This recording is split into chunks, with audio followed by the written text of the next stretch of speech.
Hello hi friends, ಹೇಗಿದ್ದೀರಾ? ಚೆನ್ನಾಗಿದ್ದೀರಾ ಅಂದ್ಕೊತೀನಿ. ನಾನು ಕೂಡ ಚೆನ್ನಾಗಿದ್ದೀನಿ. ನನಗೊಂದು ಕೂಪನ್ ಬಂದಿತ್ತು, ಹಾಗಾಗಿ ಅದನ್ನ ಇಸ್ಕೊಂಬರೋಣ ಅಂತ ಹೋಗಿದ್ದೆ. ಲಕ್ಕಿ ಕೂಪನ್ನು ಅದು ಎಲ್ಲಿಂದ ಬಂದಿತ್ತು ಅಂದರೆ ಬಂಗಾರದ ಅಂಗಡಿಯಿಂದ ಬಂದಿತ್ತು. ಲಕ್ಕಿ ಕೂಪನ್ ಬರ್ದಾಕಿ ಬಂದಿದ್ದೆ ನಾನು ಕೂಡ. ಹಾಗಾಗಿ ಒಂದು ಕೂಪನ್ ಎತ್ತಿ ನೋಡಿದಾಗೆ ನಮ್ಮದು ಕೂಡ ಹೆಸರು ಬಂದಿದೆ ಅಂತ ಹೇಳಿದರು ಅವರು. ಏನಾರ ಬರಲಿ, ಬಂದಿದ್ದು ಮಾತ್ರ ಸ್ವೀಕಾರ ಮಾಡಲೇಬೇಕಲ್ವ. ಹಾಗಾಗಿ ಹೋಗೋಣ ಅಂತ ಹೋಗಿದ್ದೇವೆ. ಫಸ್ಟ್ನೇದು ಫ್ರಿಜ್ ಬಂದಿತ್ತು, ಎರಡನೇದು ವಾಷಿಂಗ್ ಮಿಷನು, ಮೂರನೇದು ಟಿ ವಿ ಬಂದಿತ್ತು. ಏನಾರ ಬರಲಿ ಅಂದ್ಬಿಟ್ಟು ಫೋನ್ ಮಾಡಿದ್ದಾರೆ, ಇಸ್ಕೊಂಬರೋಣ. ನಮ್ಮ ಪಾಲಿಗೆ ಬಂದಿದ್ದು ಏನು ಬರುತ್ತೆ ಅದು ಇಸ್ಕೊಂಬರೋಣ ಅಂತ ನಾವು ಕೂಡ ಹೋಗ್ತಾಯಿದ್ದೀವಿ. ಫಸ್ಟ್ ಟೈಮು ಲಕ್ಕಿ ಕೂಪನ್ ಬಂದಿದೆ ಅಂತ ಯಾರಿಗೆ ಖುಷಿ ಆಗೋಲ್ಲ? ಅದು ಏನೇ ಬರಲಿ, ಸಣ್ಣದಿರಲಿ ದೊಡ್ಡದಿರಲಿ, ಮನಸ್ಸಿಗೆ ಒಂಥರ ಖುಷಿ ಇರುತ್ತಲ್ವ. ಹಾಗಾಗಿ ನಾವು ಕೂಡ ಹೋಗ್ತಾಯಿದ್ದೀನಿ, ನಾನು ನಮ್ಮಮ್ಮ ಹೋಗ್ತಾಯಿದ್ದೀವಿ.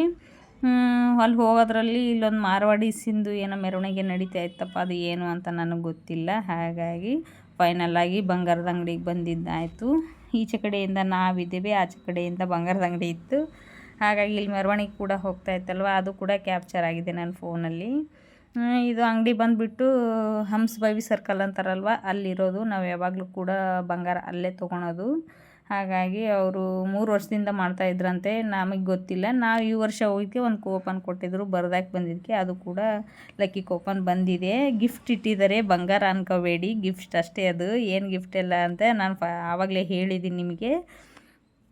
ಇನ್ನೂ 10 ನಿಮಿಷ ಟೈಮ್ ಐತಿ ಅಂದಿದ್ದಕ್ಕೆ ನಾನು ನಮ್ಮಮ್ಮ ಇಲ್ಲೇ ಆಚೆ ಕಡೆ ಹೋಗ್ಬರೋಣ ಬಾ ಅಂತ ಹೋದೇವಿ. ಮತ್ತಲ್ಲೆಲ್ಲ ಮುಗಿಸ್ಕೊಂಡು ಮತ್ತೆ ಅಂಗಡಿಗೆ ಹೋದೇವಿ.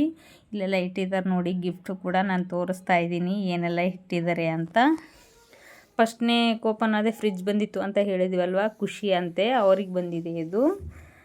ಎರಡನೇದೇನೈತಿ ವಾಷಿಂಗ್ ಮಿಷನ್ನು, ಅವ್ರು ಇನ್ನೂ ಮಾತಾಡ್ತಾ ಇದ್ದಾರೆ. ಎರಡನೇದು ವಾಷಿಂಗ್ ಮಿಷನ್ ಬಂದಿದೆ. ಯಾರಿಗೇ ಆಗಲಿ ಏನೋ ಒಂದು ಬರುತ್ತೆ, ಖುಷಿ. ಲಕ್ಕಿ ಅಂದರೆ ಖುಷಿ ಆಗುತ್ತಲ್ವ. ಹಾಗಾಗಿ ನಮಗೆ ಫುಲ್ ಖುಷಿಯಾಗಿದೆ. ನಮ್ಮ ಮಗಳಲ್ಲೇ ಬರೆದು ಹಾಕಿದ್ವಿ ನಮ್ಮ ಮಗಳ ಹೆಸರು. ಹಾಗಾಗಿ ಖುಷಿಯಿಂದ ಖುಷಿ ಬಂತು ಅಂತ ಹೇಳ್ತಾಯಿದ್ರು. ಎರಡನೇದು ವಾಷಿಂಗ್ ಮಿಷನ್ ಬಂದಿದೆ ಅಂತ ಅವರು ಕೂಡ ತವ್ರ ಮನೆ ಇದ್ದಂಗಿದೆ ನನಗೆ ಅಂತ ಹೇಳ್ತಾಯಿದ್ರು. ಅವರು ನಾನು ಹೀಗೆ ಯೂಟ್ಯೂಬ್ ಚಾನಲ್ ಮಾಡ್ತಾಯಿದ್ದೀನಿ ಅಂತ ಅಂದಿದ್ದಕ್ಕೆ ಅವರು ಕೂಡ ನಾನು ಸಬ್ಸ್ಕ್ರೈಬ್ ಹಾಕ್ತೀನಿ ಅಂತ ಅಂದರು. ಖುಷಿ ಆಯಿತು. ಒಂಥರ ಫ್ರೆಂಡ್ ಥರ ಮಾತಾಡಿದರು. ಹಂಗಾಗಿ ತುಂಬಾ ಖುಷಿ ಆಯಿತು. ಇವರು ತುಂಬಾ ಹಳೆ ಕಸ್ಟಮರ್ಸ್ ಅಂತೆ. ಹಾಗಾಗಿ ಅವ್ರ ಎಕ್ಸ್ಪೀರಿಯನ್ಸ್ ಹೇಗೆಲ್ಲ ಇತ್ತು ಅಂತ ಹೇಳ್ತಾಯಿದ್ರು. ನಾವು ಇಲ್ಲೇ ತೊಗೊಂಡು ಹೋಗೋದು ಬಂಗಾರ ಕೂಡ ಅಂತ ಹೇಳ್ತಾಯಿದ್ರು. ಇವರು ಕೂಡ ಅವ್ರನ್ನ ಮಾತಾಡೋಕ್ಕೆ ಸುಮಾರು ಹೊತ್ತು ಬಿಟ್ಟರು. ಹಾಗಾಗಿ ಅವ್ರಿಗೆ ಅನಿಸಿಕೆ ಏನಿರುತ್ತೆ ಅದು ಹೇಳಲೇಬೇಕಲ್ವ. ಹಾಗಾಗಿ ಹೇಳ್ತಾಯಿದ್ರು. ಅದಾದ ನಂತರ ಇವಾಗ ಫೈನಲ್ಲಾಗಿ 4ನೇ ಕೂಪನ್ ನಮ್ಮದಾಗಿತ್ತು. ನಮಗೂ ಕೂಡ ಫ್ಯಾನ್ ಕೊಟ್ಟರು. ಯಾರೆಲ್ಲ ನೋಡ್ತಾ ಇದ್ದೀರಾ? ಇಷ್ಟ ಆದರೆ ಲೈಕ್ ಮಾಡಿ, ಶೇರ್ ಮಾಡಿ, ಕಮೆಂಟ್ ಮಾಡಿ. ಮತ್ತೆ ಸಿಗ್ತೀನಿ ನೆಕ್ಸ್ಟ್ ಲಾಗಲ್ಲಿ. ಬಾಯ್.